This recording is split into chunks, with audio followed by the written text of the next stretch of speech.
Hello guys, welcome to Kavitha Kannada vlogs. ನಾನು ತುಂಬ ಚೆನ್ನಾಗಿದ್ದೀನಿ, ನೀವು ಕೂಡ ಚೆನ್ನಾಗಿದ್ದೀರಾ ಅಂತ ಅಂದ್ಕೊಂಡಿದ್ದೀನಿ. ಇವತ್ತಿನ ಒಂದು ರೆಸಿಪಿ ಬಂದುಬಿಟ್ಟು ಗೊಜಳೆ ಮೀನು ಸಾಂಬಾರು. ಇದು ಸಂಡೇ ಸ್ಪೆಷಲ್ ಆಗಿತ್ತು. ನನಗೆ ಸ್ವಲ್ಪ ಕೆಲಸದ ಒತ್ತಡದಿಂದ ನನಗೆ ವಿಡಿಯೋನ ಅಪ್ಲೋಡ್ ಮಾಡೋಕ್ಕಾಗಲಿಲ್ಲ. ಸೊ ಹಾಗಾಗಿ ಅದರ ಒಂದು ರೆಸಿಪಿನ ನಾನು ಇವತ್ತು ಅಪ್ಲೋಡ್ ಮಾಡ್ತಾಯಿದ್ದೀನಿ. ಸೊ ನೋಡಿ, ಇಲ್ಲಿ ನಾನು ಸ್ಟವ್ ಮೇಲೆ ಒಂದು ಬಾಣಲೆನ ಕಾಯಕ್ಕೆ ಇಟ್ಕೊಂಡಿದ್ದೀನಿ. ಬಾಣಲೆ ಕಾದ್ಮೇಲೆ ಅದಕ್ಕೆ ಜೀರಿಗೆ ಮತ್ತು ಮೆಂತ್ಯ ಹಾಕಿಬಿಟ್ಟು ಹುರ್ಕೊತಾ ಇದ್ದೀನಿ. ನೀಟಾಗಿ ಹುರ್ಕೋಬೇಕು. ತುಂಬ ಕಪ್ಪು ಕೂಡ ಆಗಬಾರ್ದು, ತುಂಬ ಬ್ಲ್ಯಾಕ್ ಆಗಿಬಿಟ್ರೆ ಸಾಂಬಾರು ಕಹಿ ಬಂದುಬಿಡತ್ತೆ. ಸೊ ಹಾಗಾಗಿ ಬ್ರೌನಿಷ್ ಕಲರ್ ಬರೋವರೆಗೂ ಅಷ್ಟೇ ಅದನ್ನು ಹುರ್ಕೋಬೇಕು. ತುಂಬ ಬ್ಲ್ಯಾಕ್ ಆಗಿಬಿಟ್ರೆ ಸಾಂಬಾರು ಕಹಿ ಬಂದುಬಿಡತ್ತೆ. ಸೊ ಹಾಗಾಗಿ ನೋಡ್ಕೊಳ್ಳಿ, ನಾನು ಯಾವ ಥರ ಹುರಿದಿದ್ದೀನಿ ಅಂತ ಅಂದ್ಬಿಟ್ಟು ತೋರಿಸ್ತೀನಿ. ಆ ಥರನೇ ಹುರ್ಕೋಬೇಕು. ನೋಡಿ, ತುಂಬ ಕಪ್ಪು ಆಗಿಲ್ಲ ಅಲ್ವಾ? ಸೊ ಎಷ್ಟು ನೀಟಾಗಿ ಬಂದಿದೆ ಅಂತ ಅಂದ್ಬಿಟ್ಟು.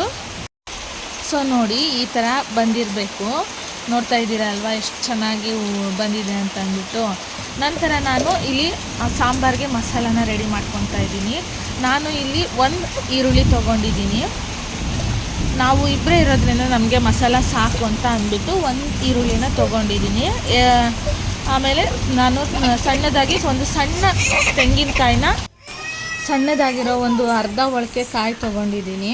ಮತ್ತು ನಾನಿಲ್ಲಿ ಸ್ವಲ್ಪ ನಾನ್ ವೆಜ್ ಆಗಿರೋದ್ರಿಂದ ಸ್ವಲ್ಪ ಖಾರ ಜಾಸ್ತಿ ಇರಲಿ ಅಂತ ಅಂದ್ಬಿಟ್ಟು 3 ಸ್ಪೂನು ಚಿಲ್ಲಿ ಪೌಡರ್ ಹಾಕ್ಕೊತಾ ಇದ್ದೀನಿ. ಹಾಗೆ 1/2 ಸ್ಪೂನ್ ಧನಿಯಾ ಪೌಡರ್ ಹಾಕ್ಕೊತಾ ಇದ್ದೀನಿ. ನೀವೇ ನೋಡ್ತಾ ಇದ್ದೀರಾ ಅಲ್ವಾ? ಆಮೇಲೆ ಟರ್ಮರಿಕ್ ಪೌಡರ್ ಹಾಕ್ಕೊತಾ ಇದ್ದೀನಿ. ನಾನ್ ವೆಜ್ಜು ಸ್ವಲ್ಪ ಖಾರ ಇದ್ರೇ ಅದು ಟೇಸ್ಟು. ಸೊ ಹಾಗಾಗಿ ಸ್ವಲ್ಪ ಖಾರನೇ ಜಾಸ್ತಿ ಹಾಕ್ಕೊತಾ ಇದ್ದೀನಿ. ಮತ್ತು ನಾನು ಆವಾಗಲೇ ಏನು ಹುರ್ಕೊಂಡಿದ್ನಲ್ಲ ಜೀರಿಗೆ ಮತ್ತು ಮೆಂತ್ಯ, ಅದನ್ನು ಹಾಕ್ಕೋತಾ ಇದ್ದೀನಿ. ನಂತರ ನಾನಿಲ್ಲಿ ಹುಣಸೆಹಣ್ಣು ತೊಗೊಂಡಿದ್ದೀನಿ. ನೋಡಿ, 1 ಹಿಡಿಯಷ್ಟು, ಅಂದರೆ ನಮಗೆ ಎಷ್ಟು ಹುಳಿ ಬೇಕೋ ಅದರ ಮೇಲೆ, ನಮ್ಗೆ ಇಷ್ಟು ಹುಳಿ ಆದರೆ ಸಾಕು ಅಂತ ಅಂದ್ಬಿಟ್ಟು ನಾನಿಷ್ಟು ಹುಣಸೆಹಣ್ಣು ತೊಗೊಂಡಿದ್ದೀನಿ. ನಾನು ನಂತರ ಇಲ್ಲಿ ನೀರನ್ನು ಹಾಕ್ಕೋತಾ ಇದ್ದೀನಿ ಆ ಮಸಾಲ ಎಲ್ಲ ರುಬ್ಕೊಳ್ಳೋದಕ್ಕೆ.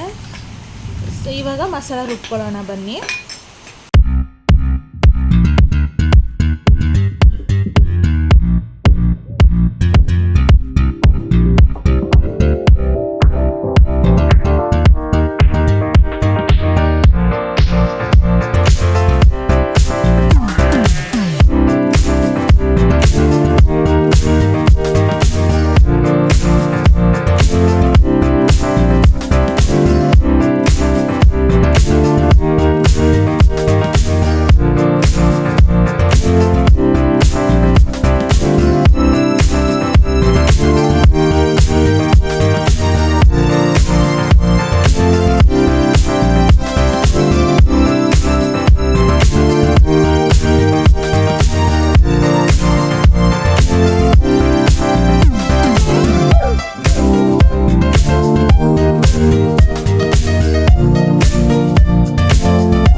ಸೊ ನೋಡಿ, ಇವಾಗ ಮಸಾಲ ರುಬ್ಕೊಂಡಾಯಿತು. ನಾನು ನೋಡಿ ಇಷ್ಟು ನೀಟಾಗಿ ರುಬ್ಕೋಬೇಕು.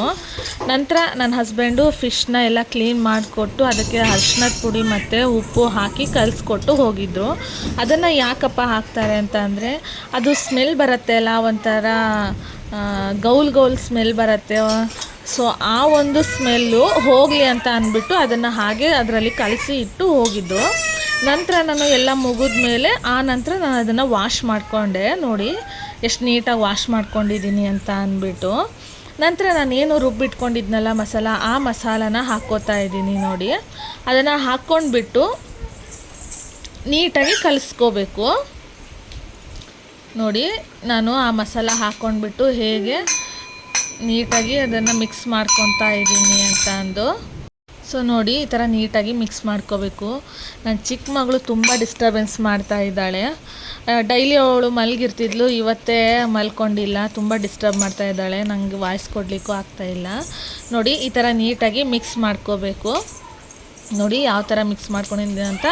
ನಂತರ ಇನ್ನೊಂದು ಏನು ಅಂದರೆ ಸಾಂಬಾರು ತುಂಬ ತೆಳುವೂ ಇರಬಾರ್ದು, ತುಂಬ ಗಟ್ಟಿ ಕೂಡ ಇರಬಾರ್ದು. ಸೊ ಹಾಗಾಗಿ ಹೇಳ್ತಾ ಇದ್ದೀನಿ, ಒಂದು ಹದದಲ್ಲಿ ಇದ್ದರೆ ಆಯಿತು. ತುಂಬ ತೆಳುವಾಗಿಬಿಟ್ರೆ ಅದು ಟೇಸ್ಟ್ ಹೋಗಿಬಿಡತ್ತೆ. ಸೊ ಹಾಗಾಗಿ ಸ್ವಲ್ಪ ದಪ್ಪ ಇರಬೇಕು, ಹಾಗಂತ ತುಂಬ ದಪ್ಪ ಇರಬಾರ್ದು. ನಂತರ ನಾನಿಲ್ಲಿ ರುಚಿಗೆ ತಕ್ಕಷ್ಟು ಉಪ್ಪು ಹಾಕ್ಕೊತಾ ಇದ್ದೀನಿ. ನೋಡಿ ನೀವೇ ನಮಗೆ ಎಷ್ಟು ಟೇಸ್ಟಿಗೆ ಬೇಕೋ ಅಷ್ಟನ್ನು ಉಪ್ಪು ಹಾಕ್ಕೊಂಡ್ರೆ ಆಯಿತು. ನಾನಿಲ್ಲಿ 3 ಸ್ಪೂನ್ ಸಾಲ್ಟ್ ಹಾಕ್ಕೊಂಡಿದ್ದೀನಿ. ನೋಡ್ತಾ ಇದ್ದೀರಲ್ವಾ ಸಾಂಬಾರು ಹೇಗೆ ಕುದಿ ಬಂದಿದೆ ಅಂತ. ನೋಡಿ ಈ ಥರ ನೀಟಾಗಿ ಕುದಿ ಬರಬೇಕು. ನೋಡಿ ಹೇಗೆ ನೀಟಾಗಿ ಕುದೀತಾ ಇದೆ ಅಂತ ಸಾಂಬಾರು. ನೋಡಿ ಈ ಥರ ನೀಟಾಗಿ ಕುದಿಬೇಕು. ನಾನು ಮೊದಲೇ ಫಿಶ್ ಏನು ತೊಳ್ಕೊಂಡಿದ್ನಲ್ಲ ಅದಕ್ಕೇ ನಾನು ಆ ಫಿಶ್ಶಿಗೆ ಮಸಾಲ ಹಾಕಿಬಿಟ್ಟು ಕುದಿಸ್ಕೊತೀನಿ. ಯಾಕಪ್ಪ ಅಂತಂದರೆ ನನ್ನ ಹಸ್ಬೆಂಡ್ಗೆ ಅದು ಸಾಂಬಾರು ಕುದ್ಮೇಲೆ ಫಿಶ್ ಹಾಕೋದ್ರಿಂದ ಅದಕ್ಕೆ ಉಪ್ಪು ಹುಳಿ ಖಾರ ಏನು ಹತ್ಕೊಳ್ಳೋದಿಲ್ಲ ಅಂತ ಅಂದ್ಬಿಟ್ಟು ಅವ್ರಿಗೆ ಹೀಗೇ ಮಾಡಬೇಕು ಸಾಂಬಾರು. ಸೊ ಹಾಗಾಗಿ ನಾನು ಈ ಥರ ಮಾಡ್ಕೊತೀನಿ. ನೀವು ಯಾವ ಥರ ಬೇಕೋ ಆ ಥರ ಮಾಡ್ಕೋಬೋದು.